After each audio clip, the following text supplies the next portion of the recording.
Well, there's an old saying, if it ain't broke, don't try and fix it. And Idaho, under the leadership of Butch Otter, is doing pretty darn well.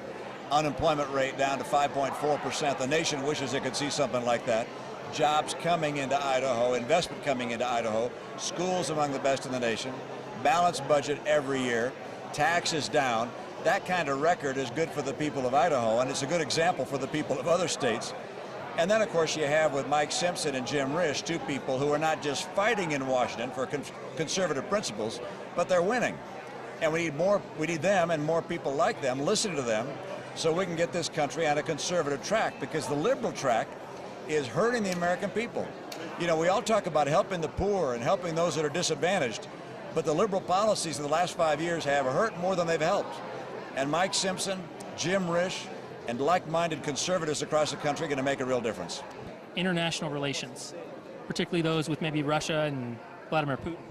Well, I think it's important that as the leader of the free world, America act to try and shape events. And that means as we see things developing that may be disadvantageous to freedom or to ourselves, that we try and move events to keep bad things from happening.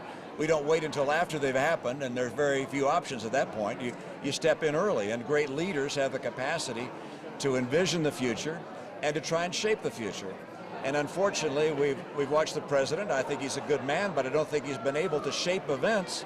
Instead, he's been reacting to events, and unfortunately, there are people in the world, whether in Egypt or Syria or in the Crimea, that have been negatively affected by our failure to really lead and to shape the events in the world. Well, what's going to happen if we have conservative leadership in Washington with Jim Risch and Mike Simpson in leadership positions there is, one, you're going to see less of a tax burden. Two, you're going to get rid of Obamacare. We're going to let people have the insurance they want and they were promised they could keep. Three, we're going to have better schools, and education is going to be a national priority. And four, you're going to see the deficits and the debt reduced and finally get ourselves to a balanced budget. Support these men today.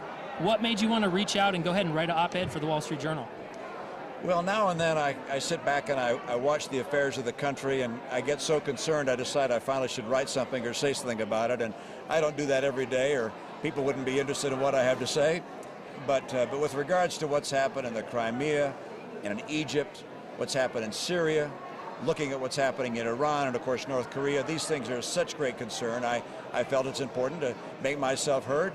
Hopefully that gives the President and Secretary Kerry, who I hope in their remaining years are able to do a better job, gives them some ideas. But I also hope that people understand that this really counts, that foreign policy and what's happening around the world makes a difference to the lives of Americans. We sell goods and services around the world. We need trade to be free and open if we're going to have the opportunity for those goods to provide a return to the hardworking farmers and ranchers of Idaho and the people of America.